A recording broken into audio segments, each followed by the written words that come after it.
అందరికీ నమస్కారం. ఇవాళ మన స్టూడియోలో ప్రముఖ ఆధ్యాత్మికవేత్త ఆస్ట్రాలజర్ ముల్లపూడి సత్యనారాయణమూర్తి గారు ఉన్నారు. గురుగారితో మాట్లాడదాం. గురుగారు నమస్కారం. నమస్కారం మణికంఠ గారు. బ్రహ్మం గారి కాలజ్ఞానం ప్రకారం ఎన్నో విషయాలు ఇప్పటికే జరిగాయి. సో ఈ నేషనల్ మీడియా కూడా 2025లో కలియుగం అంతం కాబోతుంది, చాలా ప్రకృతి విపత్తులు రాబోతున్నాయని చెప్పి మాట్లాడుతూ ఉన్నారు. ముందుగా అసలు బ్రహ్మం గారి గురించి కొన్ని విశేషాలు తెలియజేసి మరి 2025లో ఎలాంటి సంఘటనలు జరగబోతున్నాయో మాకు తెలియజేయండి సార్. తప్పకుండా. వీరబ్రహ్మేంద్ర స్వామి వారు అంటే ఒక జగద్గురు. ఆయన ఎందువల్లంటే ఆయన కాలజ్ఞానాన్ని రాశారు. భూత భవిష్యత్తు వర్తమానాన్ని దృష్టితో చూసేటటువంటి ఒక విజనరీ లీడర్. ఆయన ఒక మేనేజ్మెంట్ టెక్నిక్స్ని ఏ విధంగా అయితే శ్రీకృష్ణ పరమాత్మ ప్రజలందరికీ అందించాడో అలా వీరబ్రహ్మేంద్ర స్వామి వారు కూడా ఆయన కాలజ్ఞానాన్ని చేస్తూ ఎట్లా జరగబోతున్నాయని ప్రొడిక్షన్స్ ఇచ్చారు, భవిష్యత్తును వెల్లడి చేశారు.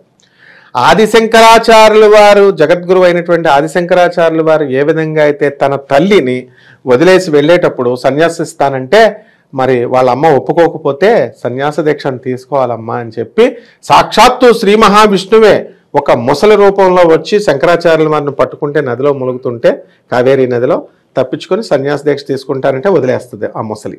అలా తన తల్లికి ఏ విధంగా అయితే జ్ఞానోపదేశాన్ని చేసి ఈ యొక్క దేహం ఏంటి, కర్మలేంటి, విముక్తి ఎలా వస్తుందో ఆ జగద్గురు ఆదిశంకరాచార్యుల వారు ఎలా చెప్పారో అదే విధంగా పోతులూరి వీరబ్రహ్మేంద్ర స్వాముల వారు తన తల్లికి ఉపదేశించారు. ఎప్పుడు కూడా గుర్తుపెట్టుకో, శ్రీకృష్ణుడు ఏ ఐడియాలజీ చెప్తాడంటే పరమేశ్వరుడు ఒక 10,000 సంవత్సరాల క్రితం భూమి మీద పుట్టినప్పుడు పరమేశ్వరుడు ఏది చెప్పాడో ఐడియాలజీ అదే శ్రీకృష్ణ పరమాత్మ చెప్తాడు. నో డీవియేషన్ ఉండదన్నమాట. అలాగే జగద్గురు అయినటువంటి ఆదిశంకరాచార్యుల వారు తన తల్లికి ఏ విధంగా అయితే ఈ దేహాలేంటి, పంచేంద్రియాలేంటి, కామం ఎలా పుట్టింది, ప్రపంచం సృష్టి ఏంటి, సృష్టి నిర్మాణం ఏంటి ఎలా చెప్పారో సేమ్ అదే ఐడియాలజీని ఈయన కూడా తన తల్లికి చెప్పారు.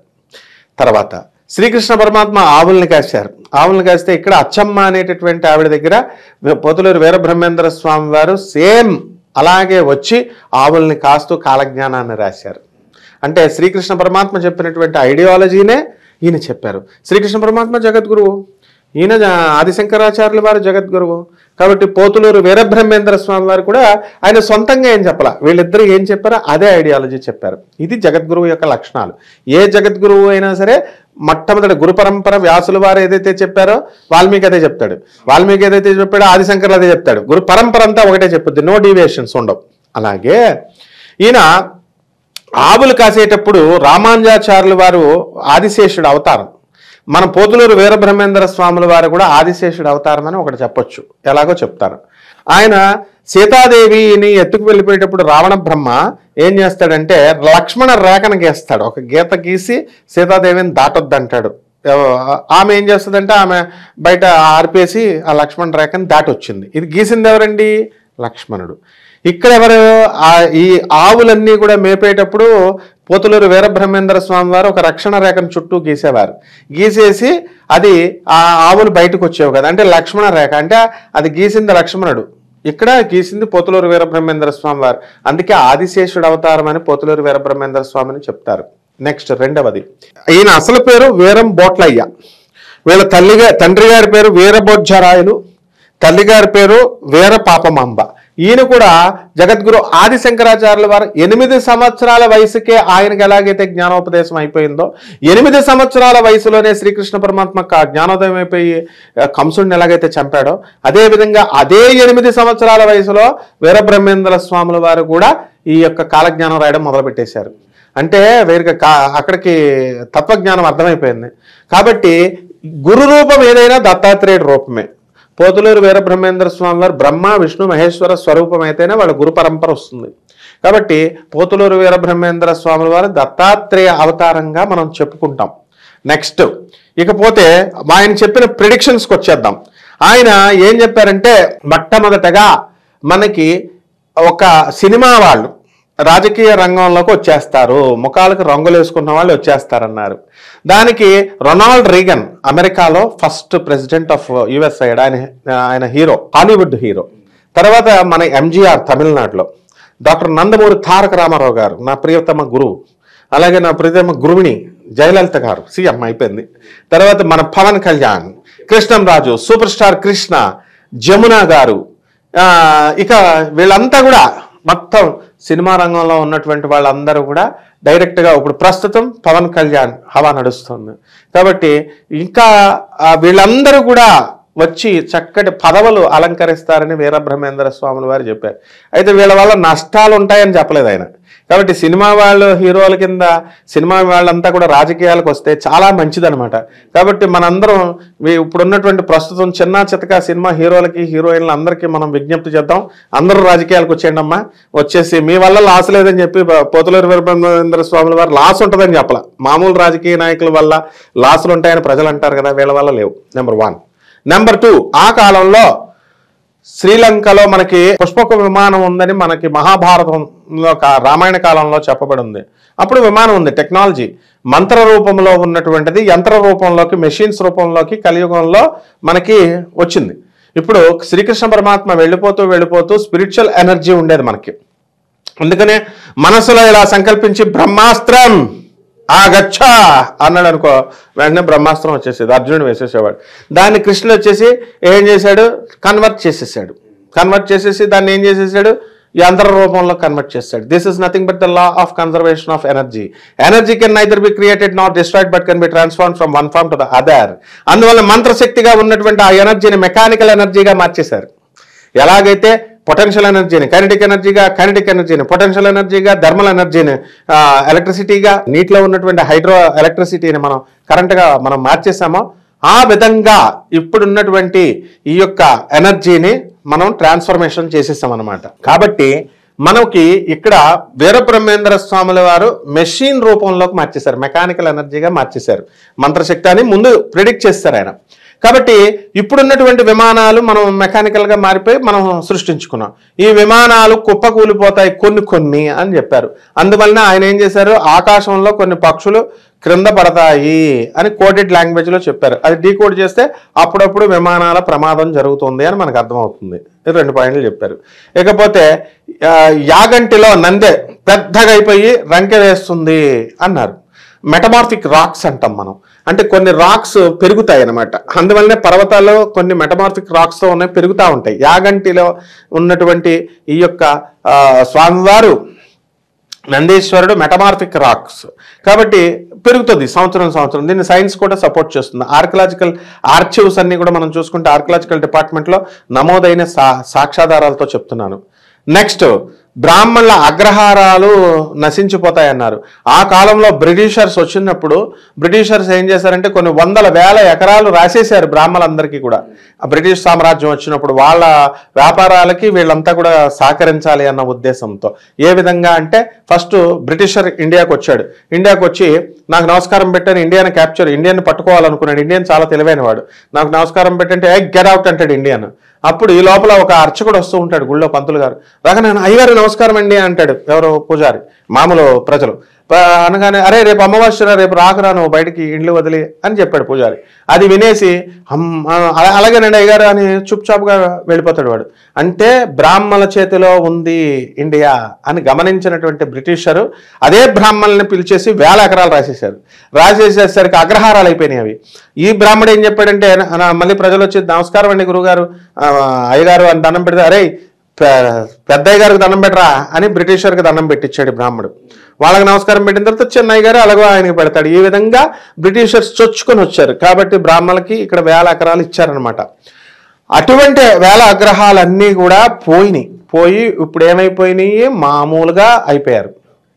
నెక్స్ట్, రాజ్యరికపు పరిపాలన అనేటటువంటిది పోతుంది అని చెప్పారు బ్రహ్మం గారు. ఆ కాలంలో రాజుల అధీనంలో ఉండేది విక్రమాదిత్యుడు.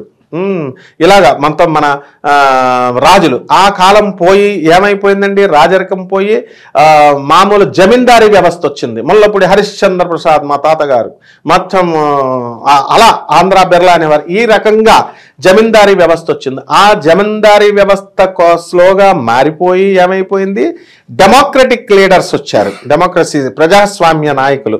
ఇప్పుడున్నటువంటి పొలిటీషియన్స్, మినిస్టర్స్, గవర్నమెంట్లో ఉన్నటువంటి వాళ్ళంతా కూడా వీళ్ళు ఏం చేస్తున్నారు, పరిపాలన చేస్తున్నారు. వీళ్ళు నిరంకుశత్వ పరిపాలన ఉండదు. ఎందుకంటే నిరంకుశత్వం పీకేస్తే మామూలు ప్రజలు తీసేస్తారు. మనం చూసాం మొన్న ఆంధ్రప్రదేశ్లో నిరంకుశత్వ పరిపాలన చేసిన ఎంతో మంది ఎమ్మెల్యేలు అందరూ తిట్టి బూతుల మంత్రులు వీళ్ళందరినీ తీసిపడేశారు, ఇంటికి వెళ్ళిపోయారు. కాబట్టి నిరంకుశత్వ పరిపాలన కుదరదు, ప్రజాస్వామ్యం ఉండాలని బ్రహ్మంగారు చెప్పారు. ఈ విధంగా అనేకమైనటువంటి అంశాలు బ్రహ్మంగారు క్రియేట్ చేశారు, చెప్పారు కాలజ్ఞానంతో. కోవిడ్ వైరస్ చూసాం, మరి 2025లో అలాంటి వైరస్లు కొత్తగా ఏమైనా వచ్చే మరి అవకాశాలు కనిపిస్తున్నాయా? ఎస్, అద్భుతమైన ప్రశ్న. బ్రహ్మంగారు గంగా నదిలో వస్తుంది అని చెప్పారు వైరస్. కలరా వచ్చేసింది. అప్పుడు కలరా వచ్చేస్తే కాశీపట్నం ఖాళీ అయిపోద్ది, దైవ దర్శనానికి ఎవరు రారంటే ఇదేంట్రా బాబు అనుకున్నారు. ఇది 1950 ఆ ప్రాంతంలో హూగ్లీ నది అంటే గంగా నది, అక్కడ కలరా వచ్చేసింది. ఎవ్వరూ కూడా కలకత్తాకి రాలేదు, కాశీకి రాలేదు. కాశీపట్నంలో వారాణసి గంగంతా కూడా ఖాళీ అయిపోయింది. కలరాక అసలు 45 రోజుల పాటు రాలేదు. నువ్వు అన్నట్టుగా మనకి కరోనా వైరస్ 2020లో తిరుపతి గుడి కూడా ఖాళీ అయిపోయింది. తిరుపతి గుడిలో కూడా మొసలి వస్తుంది అని చెప్పారు ఆయన.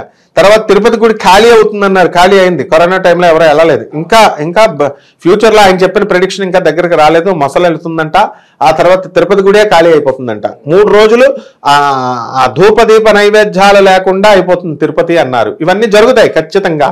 పోతులూరు వీర బ్రహ్మేంద్ర స్వామి వారు చెప్పినటువంటి ఏ ప్రెడిక్షన్ కూడా తప్పదు. ఆయన మోస్ట్ రేషనల్ గా చెప్పారు, హేతుబద్ధంగా అండ్ లాజికల్ కన్సిస్టెన్సీతో చెప్పారు. అదే విధంగా శాస్త్రీయంగా సైంటిఫిక్ అప్రోచ్ తో చెప్పారు, సైంటిఫిక్ అవుట్లుక్ తో, ఒక విజన్ తో, బ్రాడ్ విజన్ తో, దివ్య దృష్టితో చూసి చెప్పారు. ఉదాహరణకి ఇప్పుడు మనకి యూట్యూబ్లో వీడియోల్లో మనం కనుక చూసినట్లయితే ఒకడు ఉంటాడు, వాడు ఏం చెప్తున్నాడంటే ఏముంది ఇప్పుడు 3G తర్వాత 2G ఉంది, ముందు 2G తర్వాత 3G వస్తుంది, 3G తర్వాత 4G వస్తుంది, 4G తర్వాత 5G వస్తుంది. అలా వీర బ్రహ్మేంద్ర స్వామి వారు ఎస్టిమేట్ చేసేసి జరగబోయే చెప్పాడన్నారు అని వాళ్ళు మామూలుగా ఇప్పుడున్న ప్రజలకి ఏదో చెప్తే ఈ ప్రజలు ఏదో కామెడీగా తీసుకుని చూస్తూ ఉంటారు. కానీ అంత ఈజీ కాదు. పోతులూరు వీర బ్రహ్మేంద్ర స్వామి వారు జగద్గురువులు, వారు చెప్పిందే జరుగుద్ది. ఇక నువ్వు అడిగినటువంటి ఆఖరి ప్రశ్న, 2025 సంవత్సరంలో ఏమైనా వైరస్ వస్తుందా అని అడిగావు. వైరస్ అనేటటువంటిది ఏదీ రాదు. ఉన్న వైరస్లు చాలునైనా ఒకటే ఒక వైరస్ ఏంటంటే ప్రజల్లో రాగద్వేషాలు, కామక్రోధాలు, అసూయలు, ఇవన్నీ కూడా వైరస్లే నాయన, కనబడినటువంటి వైరస్లు. సైబర్ క్రైమ్స్, తర్వాత ఈ అక్రమ సంబంధాలు, తర్వాత ఒకరినొకరు ఆర్థిక మోసాలు, డబ్బు కోసం ఎంతవరకైనా డబ్బు కోసం అన్నదమ్ములు ఒకరినొకరు మోసం చేసుకోవడం, భార్యాభర్తలు ఒకరినొకరు మోసం చేసుకోవడం, ప్రియుడి కోసం భర్తను హత్య చేయడం, ఇవన్నీ చూస్తున్నాం కదా న్యూసుల్లో. కాబట్టి తల్లిని హతమార్చిన కొడుకుని హతమార్చిన తల్లి, భార్య భర్తకి వేరే వాళ్ళ నుంచి పెళ్లి చేయడం, అన్ని అత్యద్భుతాలు జరిగిపోతాయి. పోతులూరు వీర బ్రహ్మేంద్ర స్వామి వారు ఒక కోణంలో చెప్తే మన ప్రజలు ఆయన్ని మించిపోయిన కోణాల్లో చేసేస్తారు. జాబులు కూడా చాలా వరకు తగ్గిపోయి మళ్ళీ అందరూ కూడా బ్యాక్ టు రూట్స్ అంటే అగ్రికల్చర్ వైపు వెళ్ళిపోయి మళ్ళీ అందరూ ఆహార ధాన్యాలకి ఈ బిజినెస్ ఏదైతే ఉందో మంచి డిమాండ్ ఏర్పడుద్ది అని చెప్పి చెప్తున్నారు. మరి ఎంతవరకు నిజం? Exactly, that is called as recession అంటారు. సాఫ్ట్వేర్ లో ఇప్పుడు నా ఫ్రెండ్స్ అంతా కూడా US లో, లండన్ లో, అన్ని ప్రాంతాలలోనూ కూడా సాఫ్ట్వేర్ ఇంజనీర్లు చేసిన 10 సంవత్సరాలు చేసి బ్యాక్ వచ్చేసారు. ఇప్పుడు ఉన్నటువంటి వాళ్ళు కూడా పాపం వాళ్ళకి తెలీదు, బయట జనానికి బయట ఆకర్షణ, ఎవరు కూడా ఇష్టపడరు. భోగ భూమి అమెరికా, ఇది మనది యోగ భూమి. కాబట్టి రెసెషన్ టైంలో హేమీల్ లాంటి వాళ్ళకి ఎక్కడా పోయినాయి. మల్టీనేషనల్ కంపెనీస్ మొహమాటం ఉండవు, వాళ్ళ కార్పొరేట్ బాడీస్ అంటే యువర్ అవుట్ టుడే అని చెప్పేస్తారు మొహమాటం లేకుండా. కాబట్టి ఎంతో మంది కోల్పోయారు. తెలుగు రాష్ట్రాల్లో 2 ప్రభుత్వాలు కూడా కొత్త ప్రభుత్వాలు వచ్చాయి. మరి ఏమన్నా భారీ మార్పులు ఏమన్నా జరగబోతున్నాయి 2025లో గురుగారు తెలుగు రాష్ట్రాల వారిగా? తప్పకుండా జరుగుతాయి. ఇప్పుడు 2 రాష్ట్రాలు కూడా మనకి ఏకత్రాటి మీద నడుస్తున్నాయి. ఆయన చంద్రబాబు నాయుడు గారి శిష్యుడే రేవంత్ రెడ్డి గారు, వీళ్ళందరూ కూడా సమష్టి పరిపాలన. ఇప్పుడు తెలుగు స్టేట్స్ 2 బార్డర్ స్టేట్స్ కాబట్టి వీళ్ళకి రావాల్సిన రాయితీలు వాళ్ళకి రావాల్సిన రాయితీలు వీళ్ళు, ఇలాంటి లావాదేవీలు ఉంటాయి. ఈ లావాదేవీలు లెక్కలు కట్టుకునే లోపల గవర్నమెంట్లు మారిపోతూ ఉంటాయి. కాబట్టి ఖచ్చితంగా మంచి ప్రయోజనాత్మకంగా, సృజనాత్మకంగా, క్రియేటివ్గా అండ్ పాజిటివ్ యాటిట్యూడ్తో 2 ప్రభుత్వాలు వర్క్ చేస్తాయి. లేకపోతే మనుగడ అస్తిత్వం అనేటటువంటిది కష్టం అనమాట. అలాగే కొత్త వైరస్లు ఇలాంటి స్పెసిఫిక్గా రావు, కానీ ఆ కరోనా వైరస్ కంటిన్యూ అవుతూ ఉంటుంది లోపల అంతర్గతంగా, ఆల్రెడీ మన బాడీల్లో ఉంది. అది ఈ దగ్గులు, తుమ్ములు, రొంపలు ఇవే అనమాట, ప్లమ్మలు పెట్టేయడాలు ఇవన్నీ. సో వీరబ్రహ్మేంద్ర స్వామి వారు చెప్పినట్టుగా ఇవన్నీ కూడా జరుగుతూ ఉన్నాయి. అండ్ చింత చెట్టుకు మల్లెపూలు పోస్తుంది అన్నారు, చింత చెట్టుకి తప్పకుండా పోస్తుంది. అండ్ చింత చెట్టు కిందే తాళపత్ర గ్రంథాలు ఇవన్నీ కూడా ఆయన పాతున్నారు.